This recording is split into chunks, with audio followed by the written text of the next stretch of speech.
we want to make sure we have a bus hub that actually works for bus riders? Yes! Do we want a bus hub that works for Paolino? No. For Joe Paolino? No. It's time for bus riders to be heard. Yes. So thank you everybody for coming out here.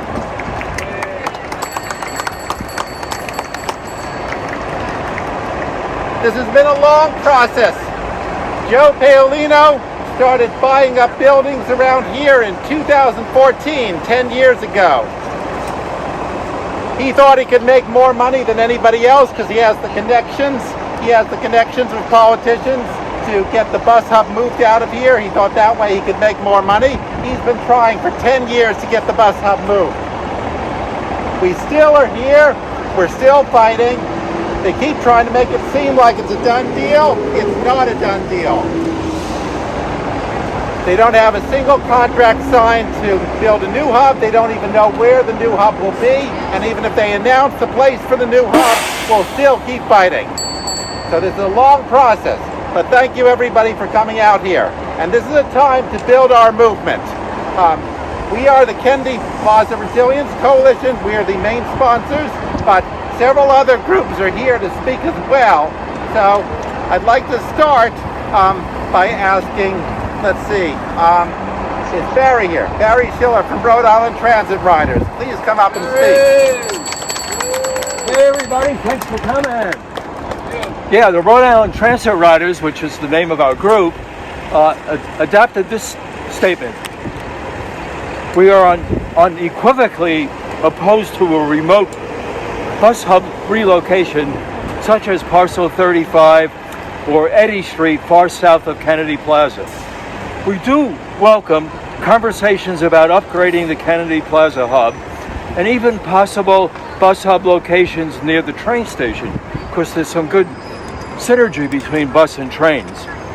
We emphasize, though, that before any hub relocation could be supported, it would need to be an actual improvement for riders. More important than a new bus hub, however, is securing a sustainable RIPTA funding stream to both maintain existing service and actually improve it in line with the Transit Master Plan that the state officially approved but is not funding. And any new hub must be must be adequately financed without saddling RIPTA with debt.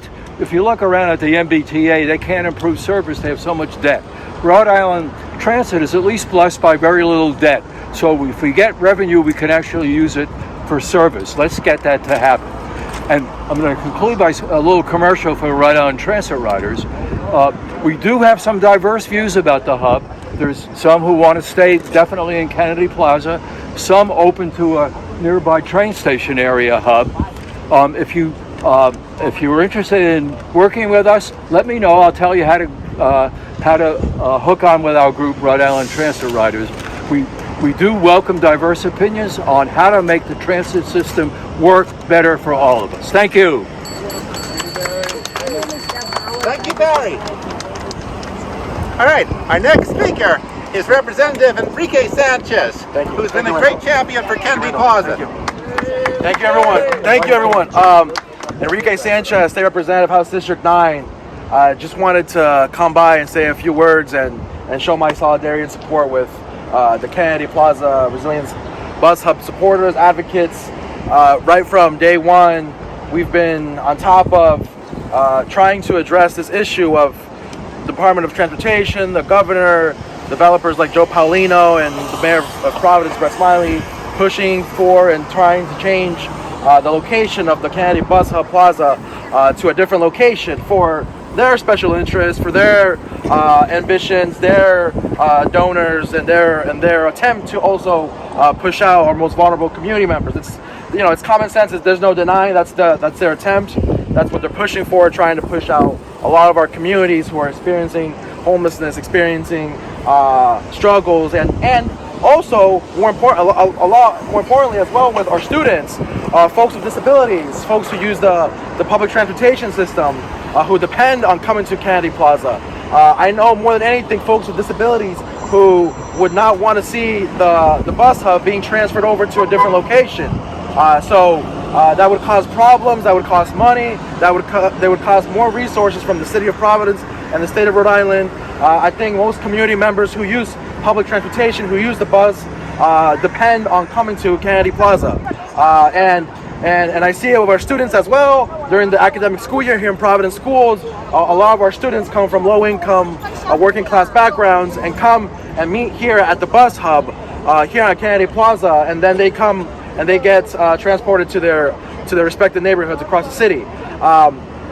It seems like the city and the state were divided. It seems like alongside the city council and some other of my colleagues in state government, representatives and senators, we're pushing to keep the bus hub here. We want to keep Kennedy Plaza here, but we're taking on special interests like Joe Paulino and the mayor of Providence, Brett Smiley, and the governor McKee, who want to see the bus hub transferred over. So I just want to let you guys know that we are divided on this issue. We are trying to keep the bus hub here. I'm gonna keep doing my part in the next session next year to make sure that we keep legislation to keep protecting our communities here at the bus hub. Thank you again to Randall and to organizers here for organizing this important event. I look forward to standing in solidarity with you guys. Thank you. Thank you. Thank you, Representative Sanchez.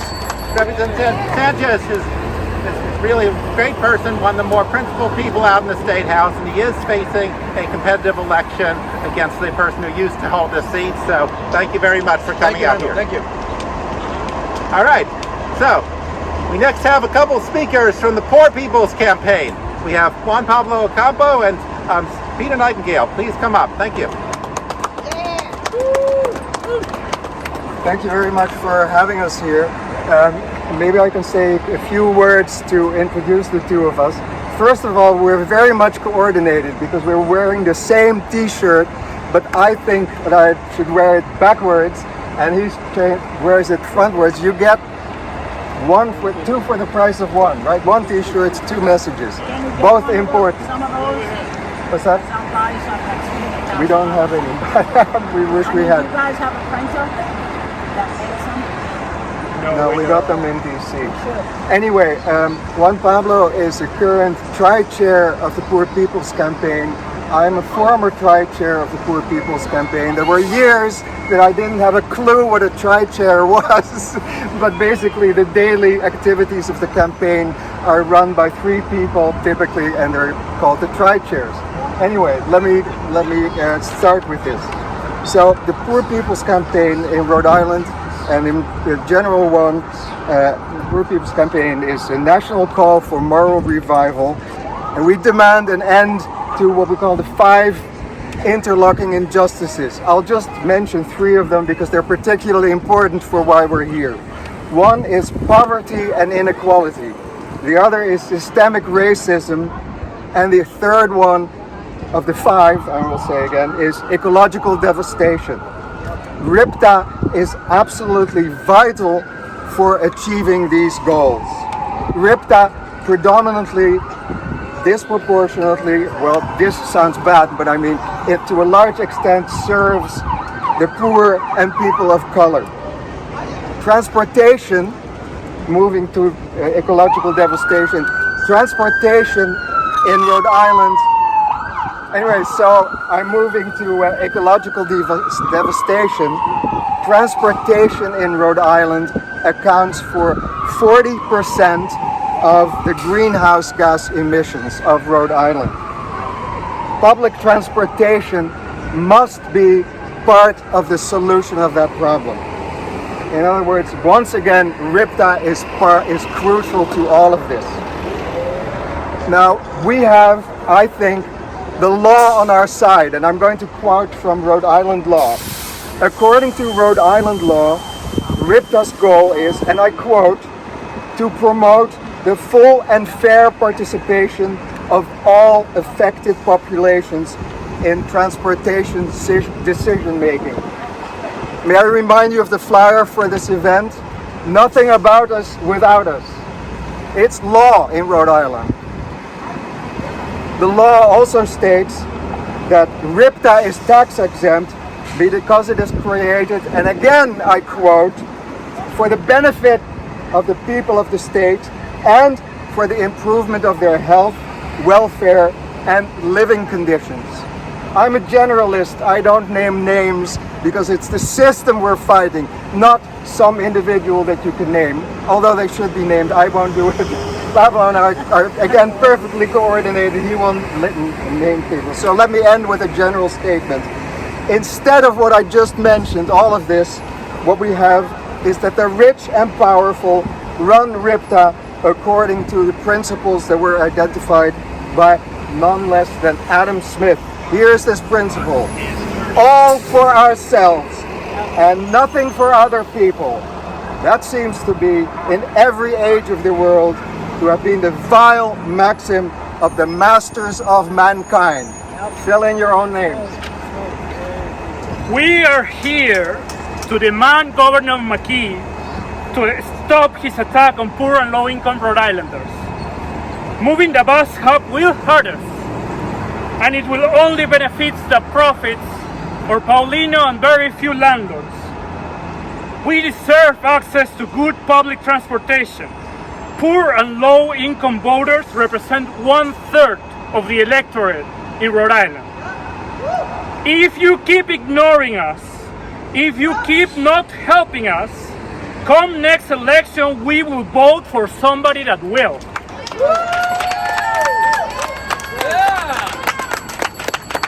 Thank you.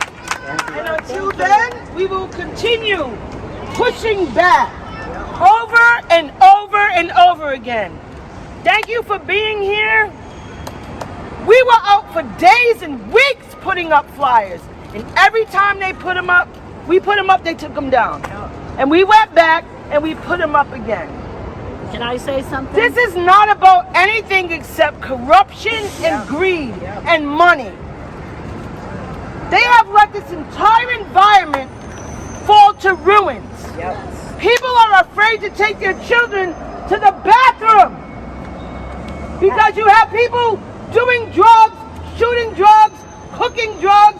There's needles everywhere and they don't care. Why? Because they need a reason, an excuse to do what they're already wanting to do. So, if you have it over there and it's February and it's icy outside, you know the rain we get now because of climate change? Yep. How are you going to be elderly and traverse the city with a walker or a wheelchair? That's inhumane. Like they really don't fucking care No, they don't. about anyone anymore? They never- We are the only country that does not give enough respect or care to our elders. That's right. Only in America. Only in America would you be an old person trying to catch the bus to go get your health care all the way over there. Only here. Shame on us. Shame on Providence. Shame on Providence. Right here? You want a high-end, upscale, $4,000 or $5,000 a month rent in here? And you want the rest of us to go where? The sick, the homeless, the addicted? The people that don't have enough food to eat when they go to sleep at night.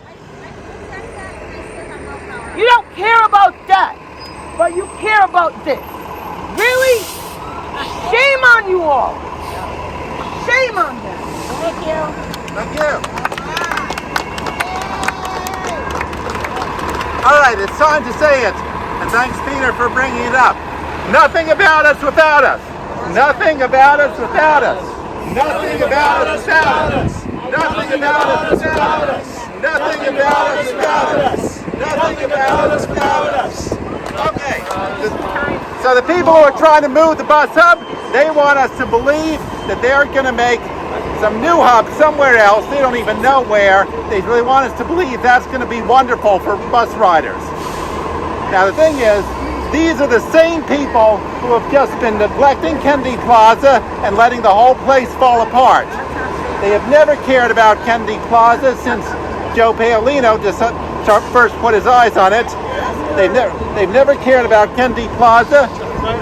They don't even listen to us. They promised us they would listen to stakeholders. They would listen to bus riders. There were supposed to be public events this month. Those public events have been canceled with no explanation.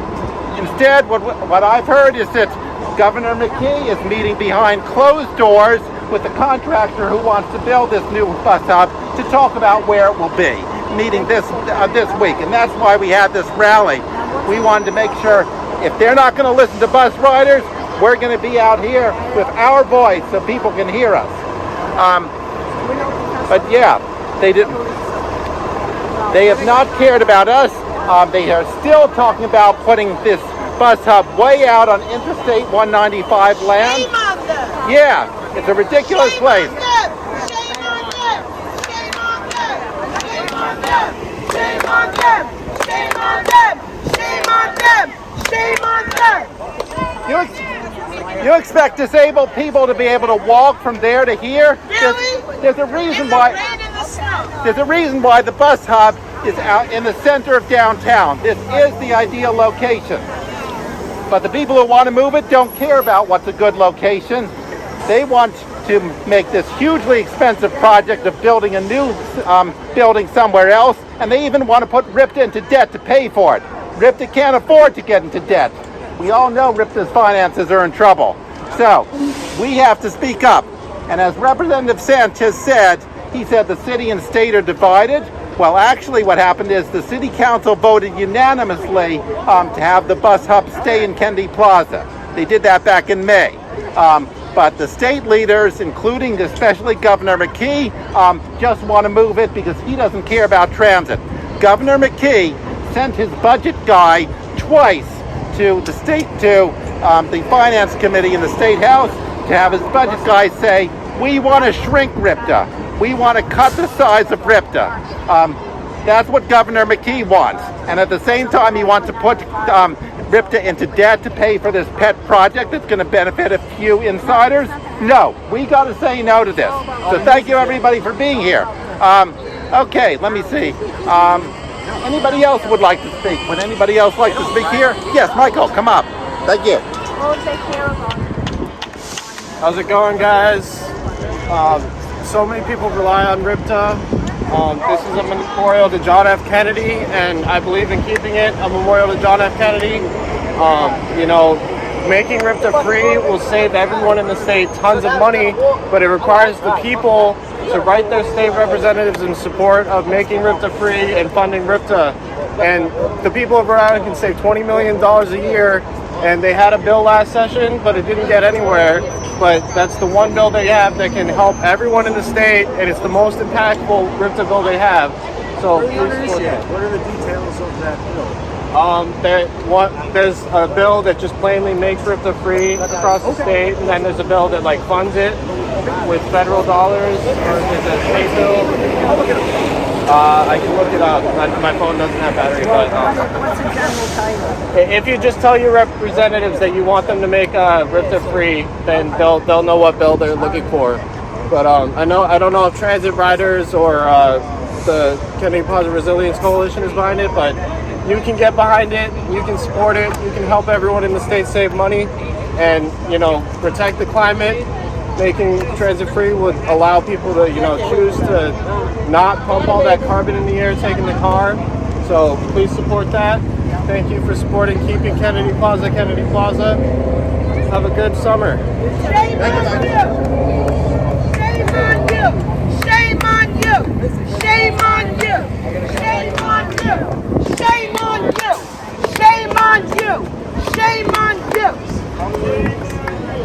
Now, if you notice, there was one of the RIPTA drivers out here taking pictures of us in support. We're speaking up for RIPTA drivers, for a lot of people who care about public transit who can't speak up now. And I know this weekend when we were putting up flyers around here, RIPTA employees, like Robin just mentioned, RIPTA employees were just taking those flyers down. They've never interfered before. They started doing it now. They're afraid there's somebody at the top telling RIPTA not allow us to speak, taking our flyers down. They're afraid of riders' voice. So this is just one opportunity for us to speak. There will be more. So.